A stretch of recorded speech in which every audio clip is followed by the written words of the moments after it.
Assalamualaikum warahmatullahi wabarakatuh. Saya Kartika Sari, kelas 2 B Keperawatan. Izin menampilkan video penjelasan tentang dewasa dan lansia.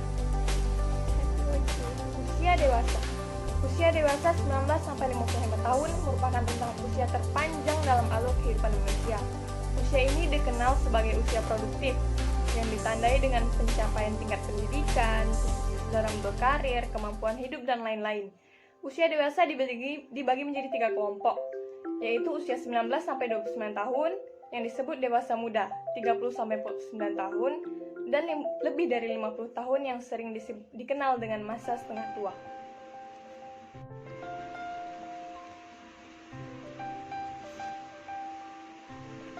Kebutuhan gizi pada usia dewasa berubah sesuai kelompok usia tersebut. Peranan gizi pada usia dewasa adalah untuk mencegah penyakit dan meningkatkan kualitas hidup yang lebih sehat. Makanan merupakan salah satu kesenangan dalam kehidupan. Pemilihan makanan secara bijak di masa usia ini dapat menunjang kemampuan seseorang untuk menjaga kesehatan fisik, emosional, mental, dan pencegahan penyakit. Adapun tujuan utama dari meningkatkan kesehatan dan gizi ini pada usia dewasa adalah meningkatkan kesehatan secara menyeluruh, mencegah penyakit, dan menghambat proses penuaan. Selanjutnya ada masalah gizi pada usia dewasa. Pada usia dewasa adalah pertumbuhan tubuh atau tinggi badan yang maksimal dan tidak akan bertambah lagi. Pada usia dewasa muda, kegiatan fisik lebih relatif tinggi dan terjadi perubahan metabolisme sesuai dengan pertambahan umur. Usia ini rentan asupan makanan yang berlebih, gaya hidup yang berubah, tekanan lingkungan atau teman sebaya yang tinggi, kurangnya waktu untuk berolahraga, dan stres tinggi akibat tekanan pekerjaan yang mengakibatkan pola makan berubah. Di sini organ reproduksi telah matang dan fase pertumbuhan telah berhenti. Sehingga yang dibutuhkan adalah memelihara sel tubuh untuk menjaga agar terhindar dari berbagai penyakit degeneratif yang lebih cepat datang dan berdampak pada penurunan produktivitas kerja. Di sini perempuan umumnya mengalami kurang gizi, terutama anemia, dari awal sehingga beresiko melahirkan bayi dengan berat lahir rendah atau BBLR. Selanjutnya berikut ini sejumlah masalah kesehatan yang sering dijumpai pada orang dewasa. Yang pertama yaitu ada gizi kurang. Pengabaian terhadap prinsip gizi seimbang akan berisiko mengalami kekurangan gizi. Yang kedua, itu ada anemia. Anemia adalah keadaan di mana jumlah sel darah merah, hemoglobin, protein, pembawa oksigen dalam sel darah merah berada di bawah normal. Berkurangnya pembentukan sel darah merah ini bisa disebabkan oleh kekurangannya zat besi, kekurangan vitamin B12, kekurangan asam folat, kekurangan vitamin C, atau penyakit kronik. Dan yang ketiga yaitu gizi lebih. Gizi lebih ini kebagian dari gizi kurang. Gizi di sini asupan energi kalori yang masuk ke dalam tubuh justru berlebih, tidak sesuai dengan kebutuhan orang dewasa. Di sini biasanya terjadi Kegemukan merupakan biang segala penyakit, mulai dari penyakit jantung koroner, darah tinggi, diabetes, stroke, dan lain-lainnya. Bila hal ini terjadi, tentu membutuhkan biaya pengobatan yang mahal. Selain itu, penyakit degeneratif seperti penyakit jantung dan pembuluh darah, hipertensi, kanker, serta penyakit lainnya berkaitan dengan gaya hidup dan proses menua. Yang keempat, menopause. Adapun yang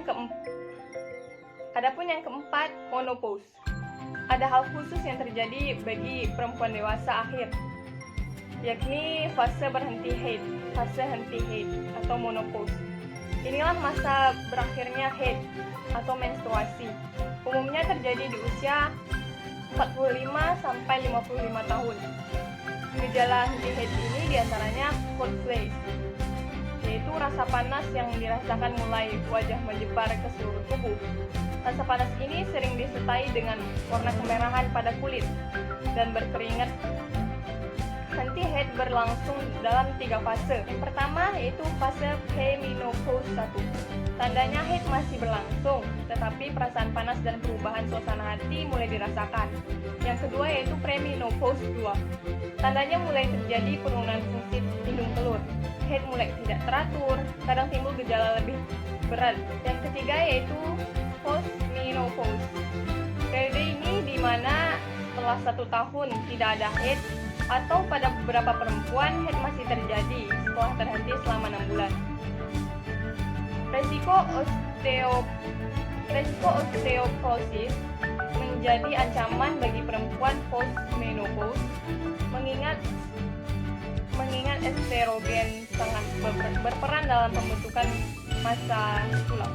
Selanjutnya yaitu ada faktor yang mempengaruhi keadaan gizi usia dewasa. Yang pertama yaitu pertumbuhan fisiologis dan psikologis usia dewasa. 2. Komposisi tubuh. Ketiga, pematangan fisiologis. Yang keempat, pematangan psikososial. Selanjutnya, kebutuhan energi dan zat gizi individu yang superaktif. Individu yang superaktif membutuhkan energi yang lebih tinggi dibandingkan dengan individu biasa. Begitupun dengan kebutuhan energi laki-laki lebih banyak dibandingkan dengan perempuan. Dari segi umur, sesama lelaki dan perempuan atau sesama perempuan pun akan berbeda kebutuhan energinya pada tiap-tiap jenjang usia. Pastinya dengan bertambahnya usia, kebutuhan energi akan berkurang. Itulah mengapa konsumsi makanan harus sesuai dengan kebutuhan atau pengeluaran kita sehari-hari. Yang keempat, ada prinsip pemberian makanan pada kelompok dewasa.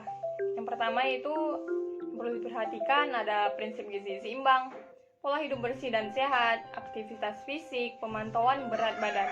Selanjutnya yaitu ada konsep dan prinsip gizi usia lanjut atau lansia. Banyak batasan yang digunakan untuk menetapkan seseorang memasuki usia lanjut atau lansia. Salah satunya adalah ketika memasuki usia di atas 55 tahun, berbagai perubahan terjadi pada masa transisi dari usia dewasa ke lansia.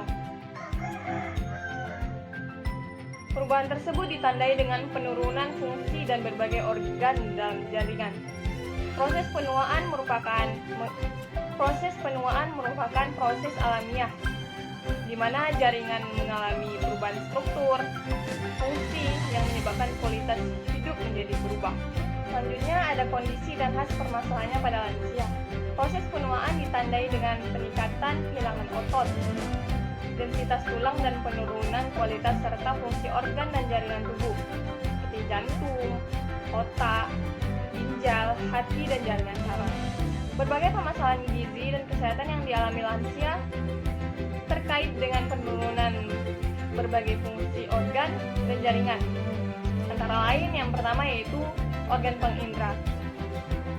Dengan semakin bertambahnya umur, semua indera seperti mata, hidung, telinga, peraba, dan pengecap mengalami penurunan fungsi. Yang kedua itu organ pencernaan.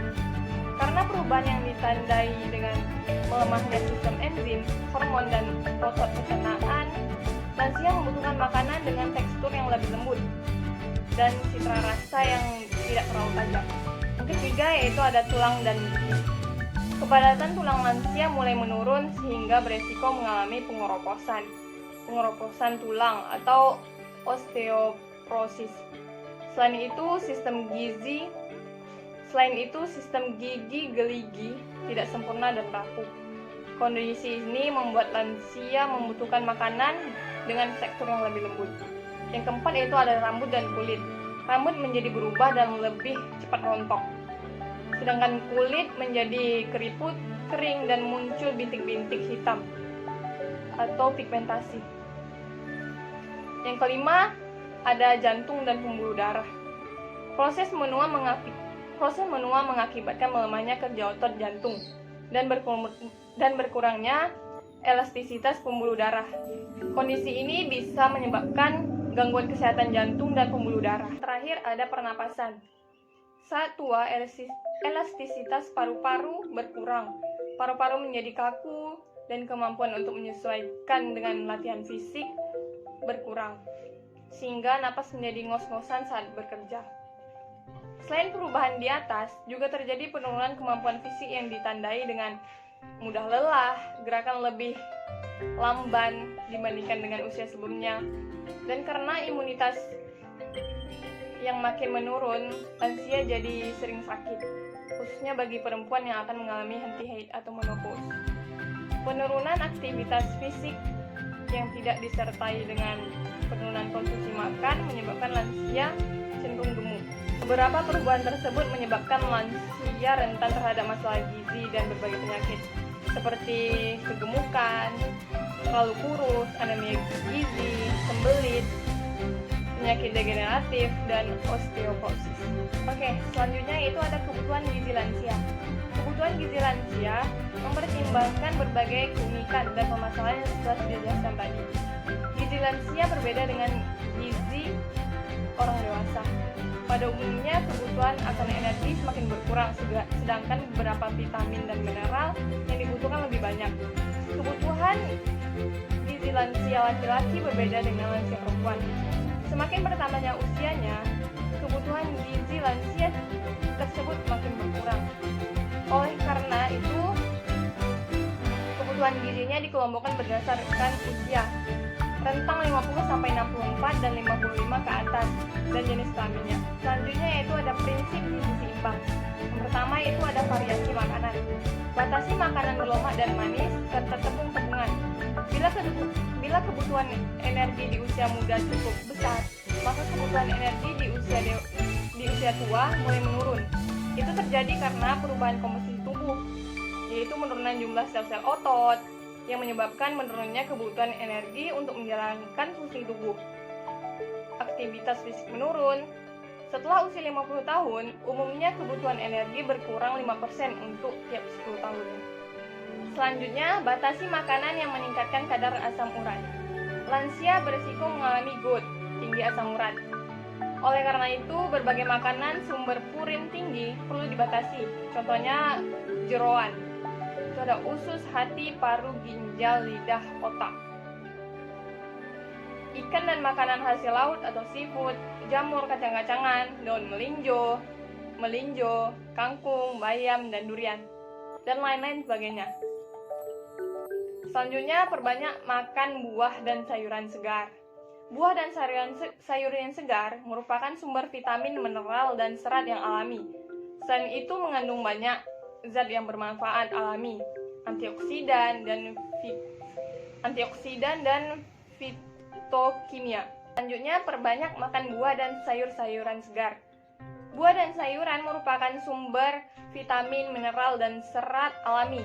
Selain itu mengandung banyak zat bermanfaat alami, antioksidan, dan fitokimia seperti karotenoid dan lain-lain sebagainya. Selanjutnya, minum air putih yang cukup dan aman. Lansia banyak mengalami kehilangan air melalui keringat dan urin, tetapi dengan meningkatnya usia,